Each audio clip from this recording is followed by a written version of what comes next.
Is that on just to make sure that it's Yes, on it's and I on. actually push record and that kind of stuff? The light's flashing. Is that good? Well, The red light? yeah, Yeah, okay. all right, Then you're on. okay. I don't really see it that often from that side, so I don't know if there's a red light flashing. I don't know. Yeah, and you're all there. I'm all there. Yeah, Well, your head's not. I don't know. That's a judgment You're call. not You may chopped- not. Yeah, you're not chopped You're not off. chopped up. Yeah, no. Like this morning, I went down to my knees to show what your arms are gonna do over your head, and so people got down on their knees like, no, I'm gonna be out of the screen so you can't see my hands over my head, just to prove that I'm doing it. So anyway, all right, go ahead and just kind of do a baseline move. Reach down, touch your toes, do a squat, sit down, stand up, whatever.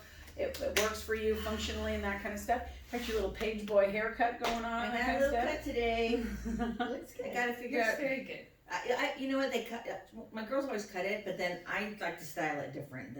It's kind of flat. I need to like foof it up. Yeah. Yeah, it was just long and stringy, and it's so thin. I know it gets to a point where it's just like, and we gotta do something about this mess, kind of a thing. So, all right. So you've done that. Let's start with a nice and even. Hello, everybody. Good morning, or good afternoon, good night, or whatever we're at right now. We're just gonna start with a baseline. Sorry, I'm super tired today. I just finished. It's only physically, not necessarily. Actually, I just did a pretty long hike. I'm a little bit just like exhausted. So my brain's not working at all the tilts that it should be working at. A little bit deeper all the way in. So if you forgive me if my words are off, and you just back it up and re-forward again or something like that, or put a second audio track on that might sound more interesting than me anyway. Pat 5 times. 1, 2, 3, 4, 5. Pull down 3. 1, 2, and 3. Let's do the other side. Nice and just light rub. So today we're going to kind of do a full body work again so that you can kind of put everything into action and into motion. And then we have 2 more sets. We actually do have a Wednesday because of me being gone that one day. So we have 1 more. So you'll miss the very last. We won't have a party without you. We won't have a party at all. We're just going to finish the class.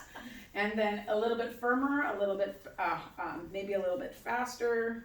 And then pat 5 times. 1, 2, 3, 4, 5. And pull across toward the left side. Good. Axillary right into the armpit, around the shoulder, down into the rib cage, back and forth. A little tight in there, a little gummed up, a little bit firmer, kind of pull at it. You can pinch it, you can squeeze it, you can pull it. It sounds like a bop it machine. And then pat 5 times. 1, 2, 3, 4, 5. Pull up and then in. Up all the way and then down, up, and then the other side. Underneath and around the shoulder, rib cage, kind of pull in against it. Remember, what's happening in the back all has to go to the front anyway. So if you've got issues and stuff going on the back, it's okay. It's not. That's why we don't get into the back. On top of that, your arms don't reach that far anyway. It wouldn't work very well. You do have lymph on the back side of your body. It's just not super readily accessible. And so this is the easiest way to get it. The majority of your lymph is in the front. A little firmer, a little faster if you need to. And then pat 5 times. And then pull up and across. Sternum, just nice and light all the way down the sternum. All the way back up so you can get down even across where the bra line goes. So again, if you have issues, tenderness in your sternum, that's usually related to your gut, stomach specifically, whether it means that you have low acid, whether that means you're not digesting food correctly. Give yourself the opportunity to work that umbrella reset. And then, or it could be a lung diaphragm issue, so be aware of that, those 2 things. Tap 5 times, and then pull up and to the left. And then of course belly, because we have all this. We've got liver, we've got lower GI, we've got reproductive organs. This is where the kidney issues come through and around. So you can have tenderness from the navel out in any one of that clock area. If you remember the little picture that I sent you with all those different quadrants, those are different quadrants that connect into and around from in pat 5 times. Pull up. Ripe melon. And 3. Good. Inguinal joint right there. Go all the way to the top of the pelvis and then out to the outside edge where the iliac crest is. And then down and back up. Here's an area that also, for women especially, because it is on that line where our ovaries are. Even if you don't have any ovaries, your body, that's where you would put them if you had them. And so your brain knows that that's where they go. And so That's where they were. Yeah, where they were. If you have 1 or 2 or 4, I don't know, whatever eggs are left in there, you have 22 on one side, 16 on the other. That's a problem. And then pat 5 times. And pull out and then up. And then inner thigh. Reach as far back as you can. And then kind of pull, and again, you can pinch, pull. Remember, the skin moves very three-dimensionally. And so move it as you can. You don't have to just go up and down. You can go side to side. You can go up and down. Because we're not affecting so much the muscle. And so pat the muscle, pat the area, and then pull up. 2 and 3, and then one more spot behind the back of the knees. Inner part of the knees, outer part of the knees, behind the knees, and then pat 5 times, and pull up through the back line, through the front line, and then let's just bounce. And so remember, different areas are going to affect different parts of the body. The reason why we stop to a certain degree, you could go all the way down to the ankles, but it's way down there. And so this is a little bit easier to just start at the knees. And also, everything's going to drain or return up anyway. So you're clearing that pathway. If you're having a hard time with your ankles, your knees, your feet, or anything like that, go down there and do it. Do the whole set, and then make sure you finish at the ankles. Inhale, up. Exhale, down. And again, inhale. Exhale. One more time. Inhale. And exhale, and go ahead and do a recheck your baseline, whether it's forward fold, take your arms up, just standing balance. Even if you just bring your fingertips together like you're doing your own sobriety check, you can kind of see if the nerves are working correctly. Good, nice, both of you, very nice. Good. All right, go ahead and bring those feet back to parallel. We're going to do a real quick foot reset. Bring those shoulders up, back, and around. And just stand on both of those legs. So you did this lymphatic reset. That doesn't necessarily mean that everything's connected and perfectly ready to go. You could have one leg that feels like it's shifting in. You could have your feet, they feel like they're one's forward and one's back. So let's work on this body sense and then the reflexive balance to put everything back into position. Go ahead and lift up all 10 toes and see how your body weight shifts. If it's pretty even, all the way back, and then drop all 10 toes. And notice if you whoosh off to one side or stand more centered and stable. Go ahead and open your eyes, pick the foot that you want to take the ball underneath. I'm going to go with my left foot first, no particular reason other than just it feels right. Good, shift your body weight back and forth. And press down, release, press down and release. Remember, you're releasing the whole forefoot and the back of the foot. So try not to just lift up one side like you're doing a little peekaboo, but actually press down and you can release. You're just not stomping on it. Just remember that. It's not about doing CPR on it. It's really about trying to create that tenderness, that tension in that muscle and then those nerves. Take your arms up, take your arms down, roll yourself around the midline, and roll yourself back up. Good, move the ball to position point 5. Press in at position point 5 and begin to move that ball back and forth. Bring that ball back to the heel, all the way back to the edge. All the way back to position point 5. And then pause, and we're just going to tighten that wiggle a little bit. Good, and then pause again. Rinse big toe knuckle to heel, second toe knuckle to heel, shift your weight from your back foot to your front foot, third toe knuckle, and then fourth. Good, and then friction. Move that foot all around, all to the edge, underneath the toes, at the arch, and pause. Switching to the second foot, bring the ball right through the center of the foot, shifting back and forth. So after this, what we're going to do is we're going to do a mobility set. And so to give you the opportunity to do something seated as well as on the ground. And then we're going to finish with a rebalance sequence on the roller. Go ahead and press down, take your arms up, take your arms down, roll your shoulders forward and roll your shoulders back up. Good, move the ball to position point 5, press in, and begin to move that ball nice and slow back to the heel. We're only going one pass here and there, just because we're kind of getting it all in today. Last week we spent, I think, about 40 minutes on foot treatment, and so this week we're not going to do that. Good, bring that ball back to position point 5, put a little bit more pressure there, go ahead and shimmy that ball back and forth, and pause. Good, take that ball to the big toe knuckle and rinse, second toe knuckle and rinse, third and rinse, fourth, and then fifth. Good, and then friction. Move that foot in, move the foot out, move it side to side, move it around in circles if it feels comfortable, and then pause. Bring both of those feet back to parallel again. Bring your shoulders up, back, and around. And just let your body settle. Lift up all 10 toes. And then again, drop all 10 toes. And notice if the body settles back more easily, or if you still have a little bit there, go ahead and open your eyes. You guys good? Mm-hmm. Yeah. Okay, go ahead and move that ball out of the way. Get yourself a sit. I'm going to go ahead and turn this off since nobody joined. Come on, I gave them a good 20 minutes or so.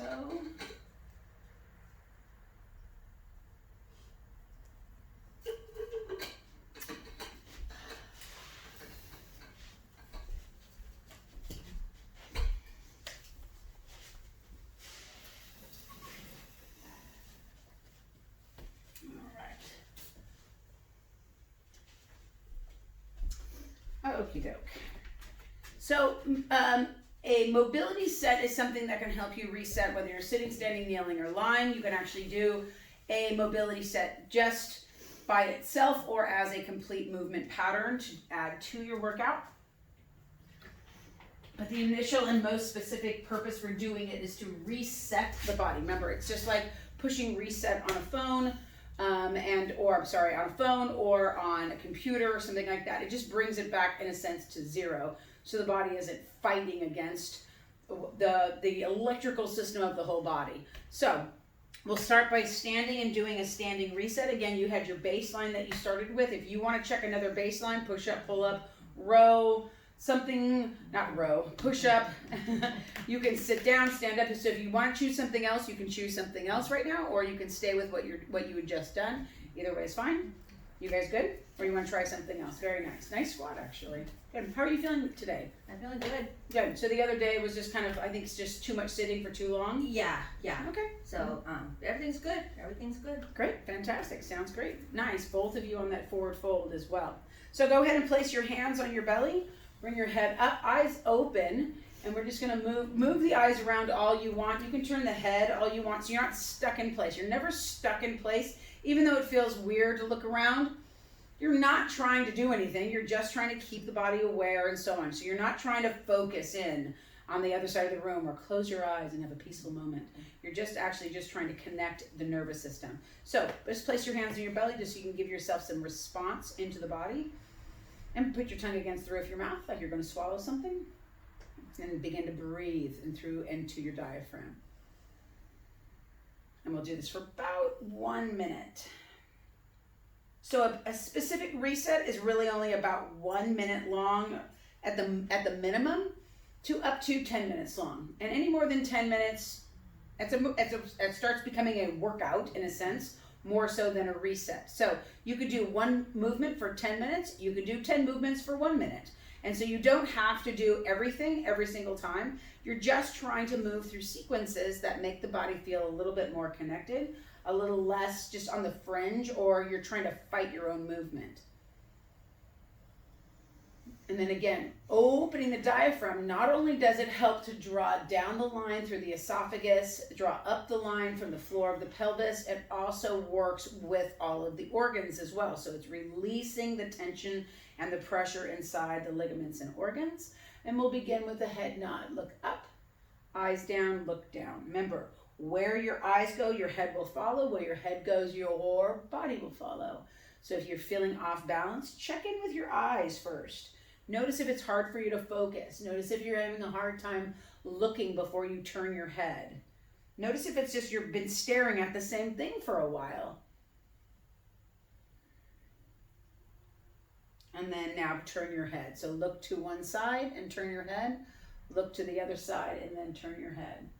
If you get into a place where the body's sensing pain, pressure, imbalance, then slow down a little bit. Maybe don't move into that position so quickly. Use that as a baseline to come back and later look, oh, when I turn my head to my right or my left or whatever, I actually get into a little bit of tenderness. And pain is your pain, whether it's a 10 or whether it's a 2, it's still your pain. So don't discount when you notice something, but always remind yourself that feeling good feels good. Remember, pain is a request for change. So sometimes it's change in the speed, the timing, the amount, the actual movement that you're doing, and then back to center. Go ahead and cross crawl. So remember, a cross crawl can be everything from this movement here to you can reach down to your shin, or you can reach to your foot if that's available to you. You can also take your hands behind your head and rotate. So you're not bringing your elbow down to your knee. You're rotating the torso and keeping the head up, or you can go back to just a regular. There was a study that a gentleman did a couple years back, and 2 guys did it was a very small study.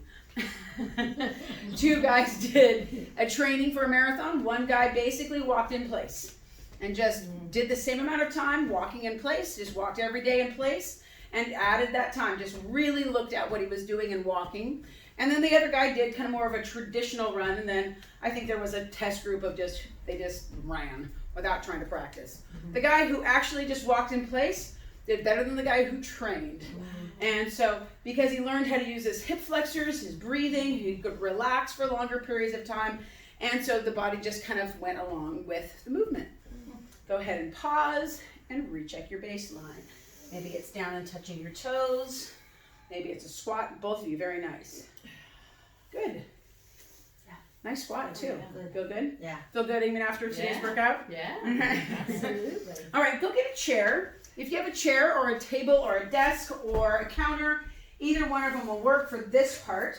If you have a counter, it's going to be challenging to sit on your counter, but it's up to you and your counter. And so, so you're going to start at the back of the chair. Probably the number one thing that most people complain, harsh word, but have issues with is lower back pain. So lower back pain is very difficult to diagnose. Why? Because it can come from a lot of different things, and people spent a lot of money trying to fix it and it doesn't get fixed, and or they have it for years and don't do anything and then try to get it fixed. So it's a balance of a problem, and it's a typical problem across the board, males and females, older and younger, lower back pain. And it's also kind of okay, lower back pain, and there's a lot of lower back kind of a thing too. So one of the big things is your hamstrings attach up into your pelvis and your hip flexors attach down into your quadriceps. So there's this constant push-pull going on. When you have a tight psoas and you've been sitting any period of time of the day, then you're going to get this pull. That's going to pull against your lower back. If your hamstrings are tight because you're overly standing and you don't work the stretch, or you're kind of hinging a lot while you walk or do anything like that, then your hamstrings are going to get tight naturally. Your glutes aren't working as well as they should because your glutes do their best at full extension. I mean, it's almost impossible to squeeze your glutes if you're hinged like this. You can kind of get at them, but when you're up here, boom, they're biting your shorts, okay? So you want to be able to have a full posture, and you want to be able to use those glutes. Now, you don't want to have your glutes all crammed in and squeezed all the time, or you're going to make diamonds. You don't know what I mean? Look it up. And so you want to make sure that you're not just squeezing your glutes in and squeezing your gut in all the time, or else you're going to give yourself some problems as well. So we want to make sure our body always is naturally tightening without jamming. So we're going to start with just a knees rocking position. So go ahead and go back to that diaphragmatic breathing. And you're going to begin to bring your hips back and then forward. So notice I'm not really putting a lot of weight in my hands. I'm not trying to hold my weight so that way the chair doesn't slide out from underneath me. The only safety tip here is don't use a chair with wheels. Let Jesus take the wheels and you just do the chair by itself. Back and forth. Now again, you're also not slamming or doing new kids on the block or anything like that with your hips. There's no pelvic thrust. You're actually really just bringing your hips all the way underneath you. And if you're not used to doing it, it may feel like your hips are really far forward instead of just straight underneath you. Also notice if you're not fully extending your knees. So you're pushing down into your heels, extending your knees, using your glutes, pressing slightly into the chair so that you even engage your upper back. We get so used to only doing kind of part of a movement that slowly the body just kind of stops doing most of the movement and we just do some of the movement. And so allow yourself times where you really can engage the entire body. You're not loaded with any weight, and so there's no real danger, and we're not doing enough repetitions for a long enough period of time. There's no real danger of injuring the joints specifically. And again, always if there's pain, there's a request for change. So you might be doing too much, too fast, too soon, or the movement just is too deep or too extensive for you. Do a couple more, and as you push back, bend your knees a little deeper and see if you can feel those hamstrings stretch, and then pull yourself in as if you pulled yourself in from underneath your shoulders. Not from your shoulders at the top and just come in from your chest, but think of pulling yourself in from pulling your triceps to your torso. 2 more. And last one. All the way in. So from here, you're going to come up on your toes. So you're stretching the ball of your feet as best you can.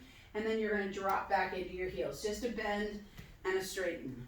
Bend your knees and straighten. So I'm pushing still down into my hands. Just enough to create tension, but not enough to create too much pressure or a pressure point. Again, if you feel this in your neck, back, shoulders, hips, knees, or anything else that doesn't feel comfortable or tolerable, then you're doing too much, you're going too fast, or it's not an appropriate move for you at this time, which means maybe you just go back to that hinge a little bit.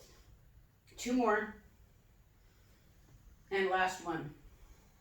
So you're going to step your right foot forward and your left foot back, and you're going to rock back and rock forward.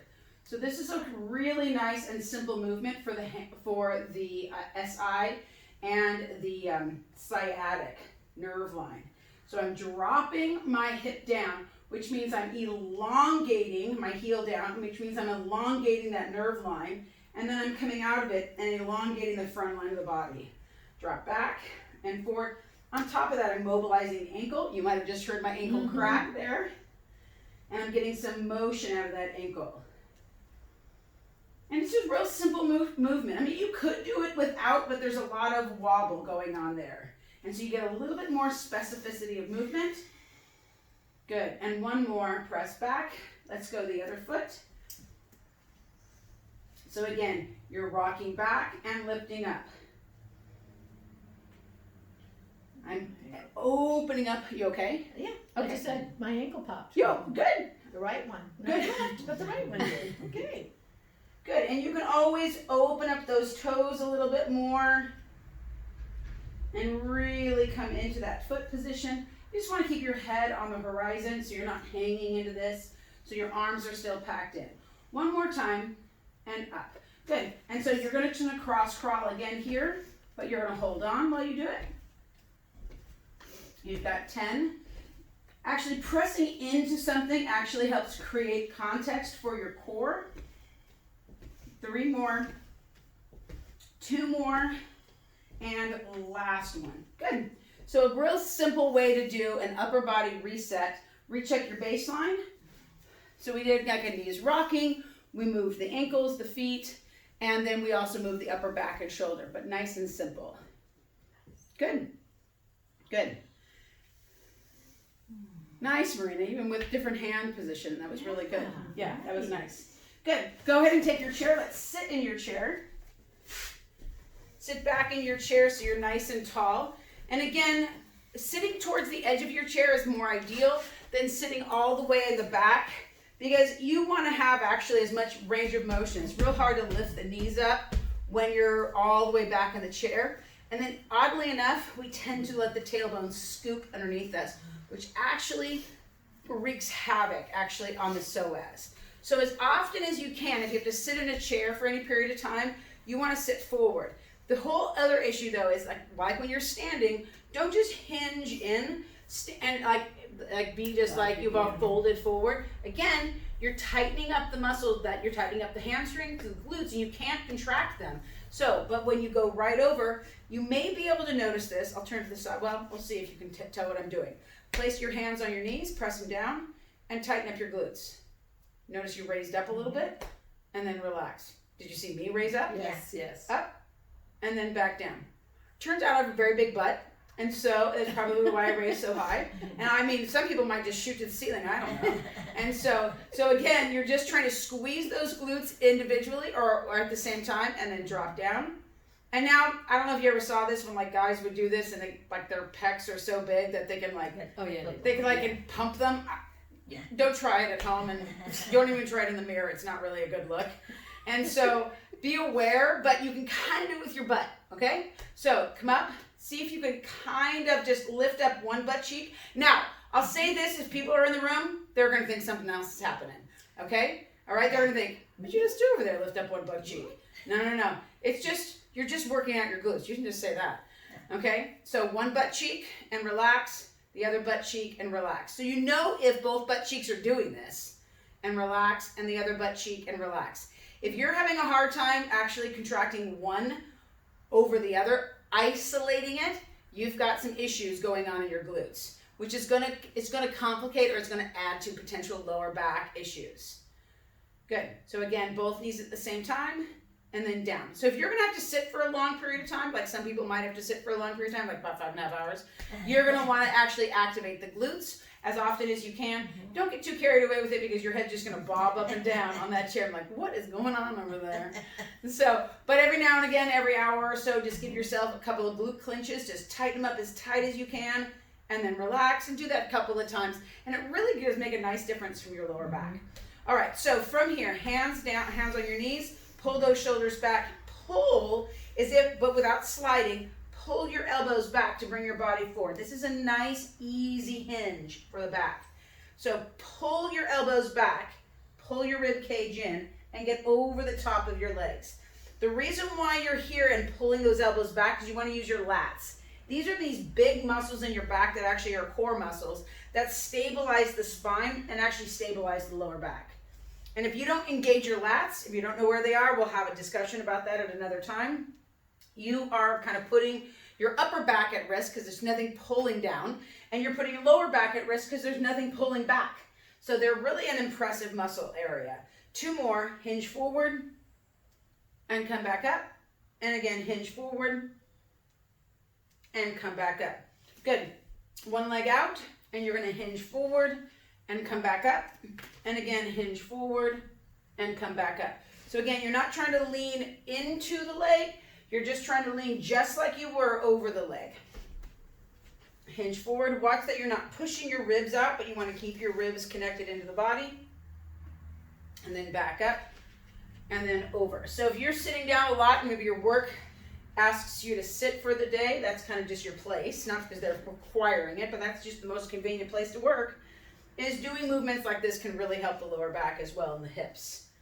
Good. One more time. Stretch that leg out and then back in. So then we're going to do upper hips a little bit more. So as you can, take your ankle across your knee.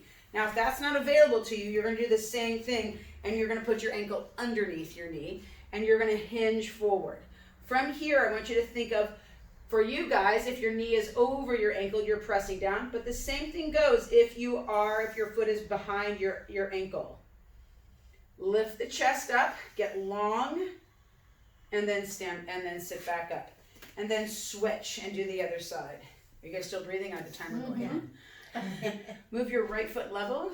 Good. And then again, so you're either behind the ankle or the ankle on top of the knee. Again, sit up tall first, and you're already going to feel a stretch, and then hinge without letting the body collapse. So you're bringing yourself in. If you can, you're pressing out and away with your hand on your knee.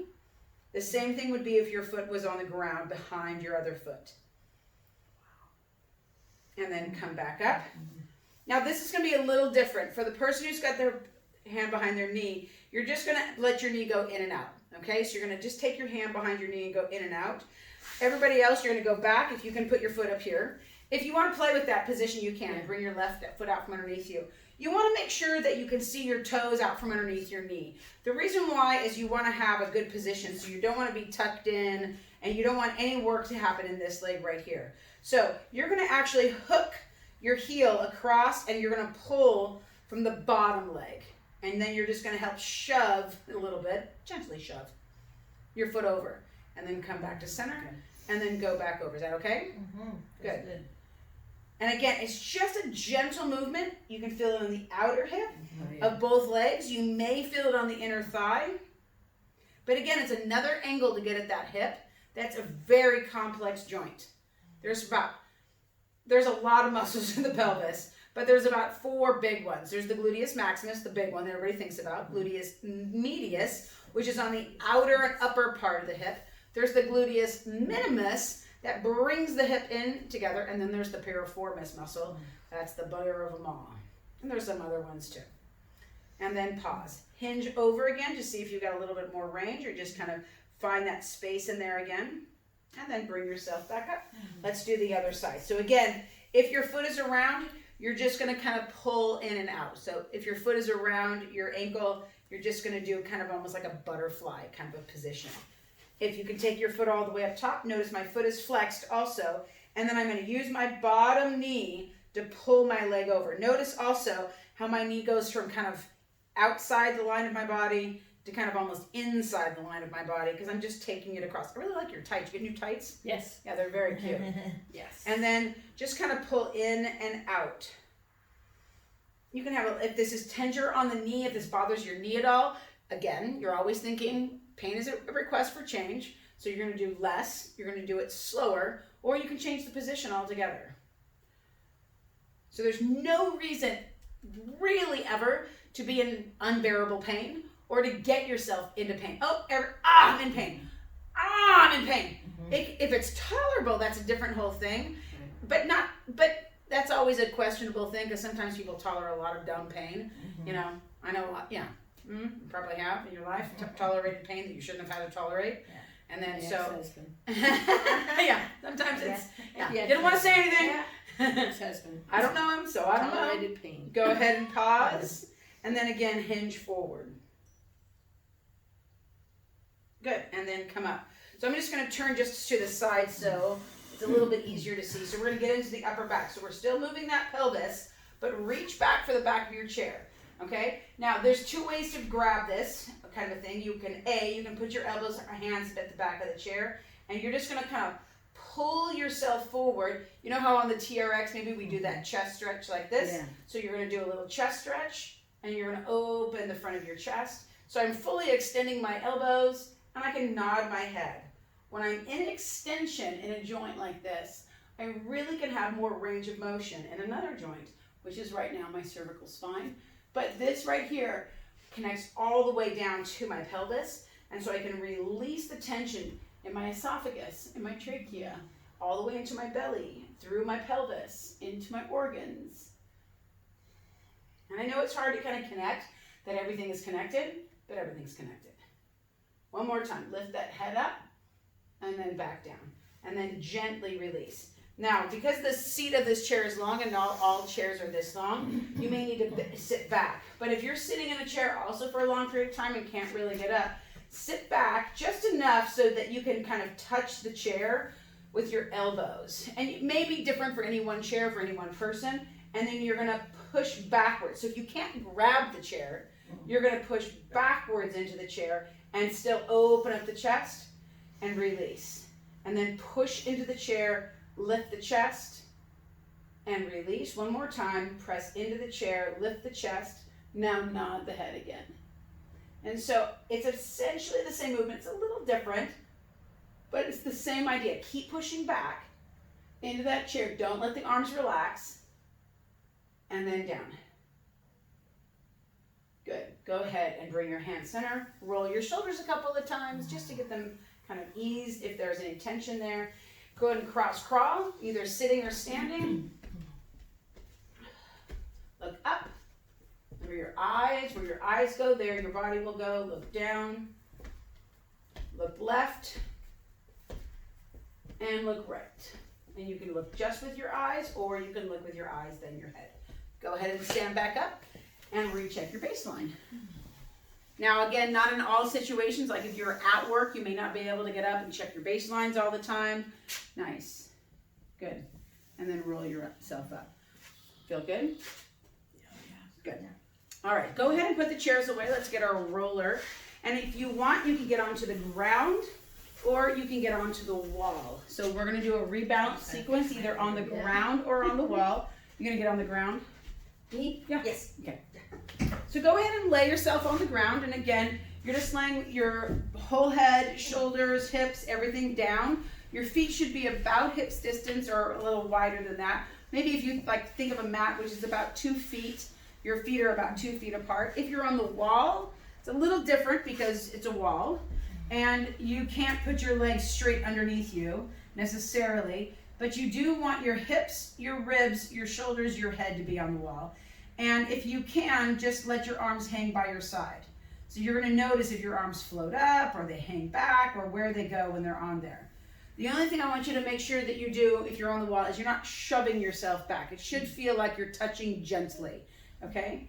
So sometimes we get into a weird thing where we actually push our head backward and because we wanna get that, but that can strain the neck and all kinds of stuff and it's just uncomfortable. But it might be a nice way to do a rebalance sequence if you don't have access to a floor. So go ahead and just lay back, taking a nice long deep breath. Eyes can be closed because I want you to go and give your body permission to go inside. I want you to kind of notice what's going on the inside of the body. And even though we've done a baseline reset, we have, you still may be feeling off. We've done the foot treatment, we've done your lymphatic treatment, and you still may be feeling off. Or you know what, it's really nice to do, have an opportunity to do multiple things and really put a sequence together. From here, just start with your head. Notice the weight of your head as it sits back. Does it feel relaxed, connected, centered on over your shoulders? If you turn your head gently to the right and gently to the left, not far, not looking for pain again, not looking for range of motion necessarily, but just looking to see what happens. When you turn your head, do you have a lot of clicking, cracking, or popping, or does it feel pretty smooth? That's all part of and interacts specifically with the shoulder girdle. And the shoulder girdle is the shoulders, the scapula, the ribs, and the humerus, the long bone of the upper arm. And you're just going to notice if you feel all the weight against the upper back, or if you feel your weight lower more at the base of the scapula, and maybe your shoulders feel rounded forward, or maybe everything feels back and up at the top of the shoulders, and there's a hollowing between your shoulder blades. Also notice if your arms are if you're on the wall, if they're floating away from you or turned in, palms away, palms in, palms out. You just want to notice that. And then if you're on the ground, do your palms easily embrace to the sky. Noticing your diaphragm, you want to see if your diaphragm rests gently into the wall. And when you breathe in, do you get a big wailing back arch? Or do you feel pretty settled and pretty calm in your rib cage? Ideally, it should be even from your lower ribs down to your navel. There should be almost contact across the board on the floor. Maybe one side might be up, but that's a little sign of some stuck stress. And then your pelvis. Your pelvis is a multiple part. So you've got the two sides of the pelvis, plus you've got the sacrum in the middle. That's an inverted V. And that sacrum in the middle, or inverted triangle rather, that sacrum in the middle actually regulates, balances both sides of the pelvis, as well as all or a lot of the nerves that are coming down through the center line of the body, open and branch out through there. And then go down the thighs and then come back up. So remember, nerves, lymph, and blood flow work on the same line. So if you're having nerve pain, you're probably having a blood flow problem, you're probably having a lymph problem at the same time. So fixing one can help restore the other. Remember, dehydration can really show up heavy in the pelvis, a lot. Pelvis, hamstrings, lower back. Nice long slow deep breath. And then notice hamstrings if they touch the ground. Obviously, if you're on the wall, you won't be able to tell. And calves if they're touching the wall. But if you're on the ground or if you're on the wall, you may notice your feet if the weight feels unevenly balanced on one foot over the other. And if you divide the body in half, you may notice the balance of either side nice and evenly. Or you may feel one side deeper into the ground than the other. All right, go ahead and slide your feet in. If you're on the wall, you're gonna reach for your roller and you're gonna just roll up onto the roller. Remember, everything is done gently, no force. Whoops. Hopefully you have coordinated movements. I'll fix that in post-production. So have the roller up on the wall and roll onto the roller if you can. The roller should touch your head. So if you're on the ground, you're gonna lay on the ground, hike one hip up nice and high, roll the roller underneath you and push with your feet to press yourself up onto the roller. Now remember, the key thing on the roller is that the roller moves and you move on it. It's not rolling underneath you in this. In the classic roller sequences, and like a typical roller that you'd see in a physical therapy office, you're rolling the tissue. Here we're letting the body do the movement, and the body's moving around the roller. And just gentle rocking to the right and to the left. And remember, gentle rocking is gentle rocking. You're actually shifting to the right and to the left. If you're on the wall, just notice as you tip over, you can put your hand on the wall and pause. Your hips are moving a little bit. If you're on the ground, you want to notice if you're moving mostly with your hips or if you're moving with your shoulders. Excuse me. And then you want to notice how your body's feeling. Do you feel like all the weight's in your head or in your shoulders or in your pelvis? Or do you feel pretty much like your hips, your shoulders, or in the mid-back and the head can touch relatively evenly? You also may notice that you have maybe one point throughout the body, one of your vertebrae is pushing a little bit harder in. In those spaces, just breathe and take your focused attention into those areas and see if you can allow the warmth of the breath to move that tissue. From here, go ahead and pause and just place your thumbs at your navel, and then the index fingers actually touch the top of the pelvis before the pelvis goes underneath the legs. And then you're going to begin to tuck the pelvis and tilt the pelvis. Now, especially if you're on the wall, it's going to be easy to try to move the whole body. And then on the roller, if you're on the ground, you want to try to not move the ribs, not move the head, and not squeeze the glutes. You're just allowing the pelvis to tuck. Exhale, shh. Inhale, exhale, tilt. Shh. Tuck and tilt. 2 more.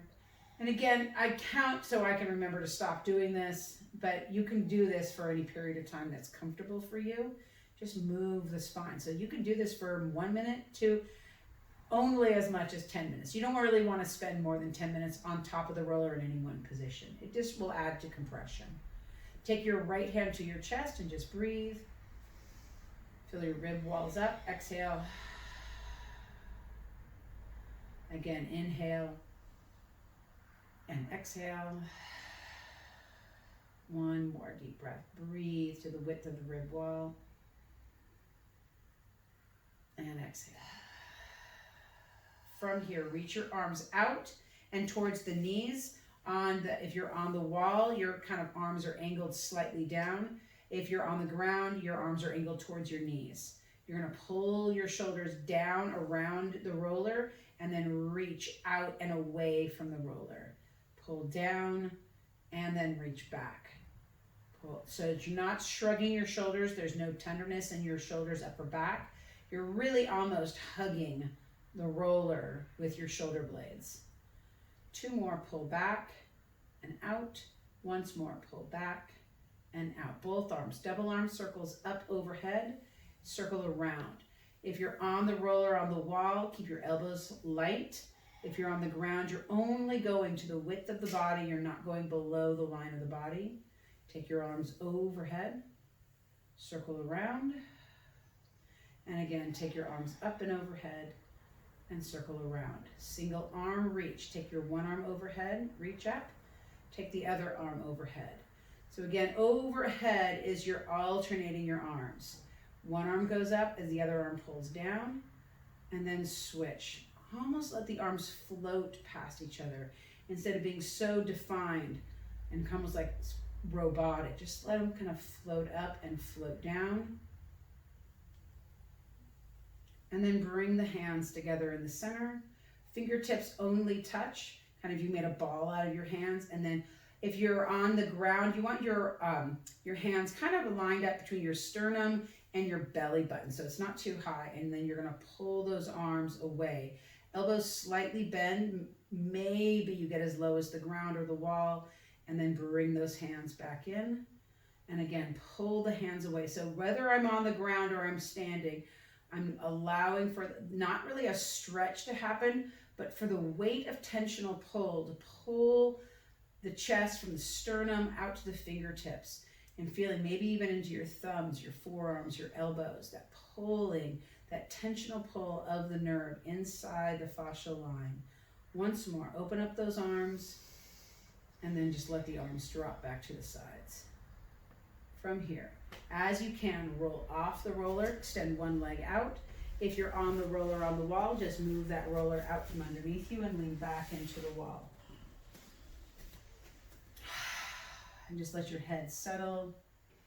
It may even feel easier to lean into the wall. Your arms may feel like instead of floating away, they're actually touching. And especially if your palms are parallel, very evenly. On the ground, your legs should feel extended and even.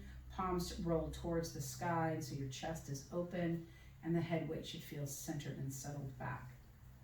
But again, you can check your head, turning your head to the right and to the left, noticing you have less tension, less pull, clicking, cracking, or popping. Notice the weight in your upper back, if that feels more even, all the way down even into your arms. Taking a deep breath, if those ribs just open and expand evenly with less a high arch from the ribs to the navel. But you just have that nice small back arch at the belly button to the pelvis. And then again, your pelvis.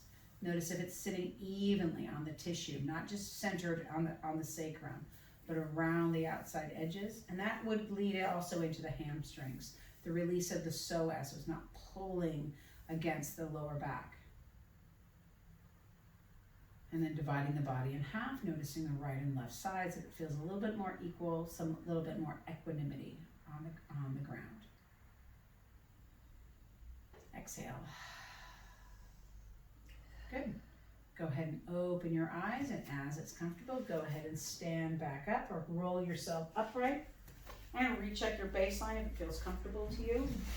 You can take a moment to come back up. Sometimes you can be a little bit, so relaxed.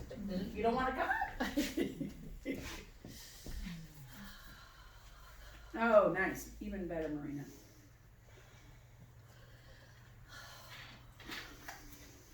Very nice. Very nice. Very nice. Good. Very nice, you guys. Very good. So, giving yourself the opportunity, and I promise you what this is, it's not so much that we did any stretching to help, it's the nervous system gets to settle. And if our nervous system can be more settled, more connected, less kind of right at the edge, we're going to be able to handle more in our day. Our body isn't going to be on fire everywhere. Because remember, the nerves aren't just your nervous system. The nerves aren't just kind of going out there to feel stuff. It's not just sensory perception. It's actually, your nerves touch everything. Fortunately, your organs don't have a sensory perceptive nerve. They have nerves that go through them, that attach to them. And so if one of those ligaments pull up really tight on it, you're going to feel your liver, your spleen, your pancreas, or whatever. And that, or if there's something misfiring and misfunctioning. Remember, the body's going to work as best as it possibly can. And usually the issues go in muscular, skeletal, and then we've got blood flow issues, and then you go into organ issues. If there's something representing itself straight into the organs, you probably have been not paying attention to a lot of things. And very often we just can't pay attention to everything. And remember, organs are a lot of things. There's not just the organs that the 5 classics, 7 classics. It's a lot of areas of the body. Your heart is a huge part. Your liver, your pancreas, your spleen, your kidneys.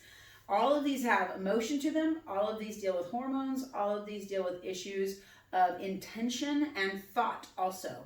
So you can, in a sense, think yourself better, or you can also, with intention, think yourself worse. So be aware of that. You can make yourself sicker than you need to be by what your mindset is connecting to as well. So you can't get better in the environment that you got sick in as easily as you can if you change the environment. And the environment doesn't have to be you got to move to Chicago. The environment is just sometimes you need to change your perspective, go on a hike. Sometimes you need to change your relationships or the quality or the style of relationship you're having with somebody. That is okay. I don't mean separate yourself from everybody because that's going to be weird. But and then it may be you. Is the problem. Yeah, if you don't like everybody, it may be you. And then the other thing is understanding your breathing, what you put into your body, whether it be medication, supplementation, or food, and then also drink, and then how you move. Are you moving differently, or are you pretty much moving always the same? We're really good at moving the same and thinking we're moving differently until someone brings it to our attention. And we're very good at compensating. So allow yourself to learn to listen, not just to do. Have a great day, guys. And we'll see you guys on Saturday. Okay? Thank you.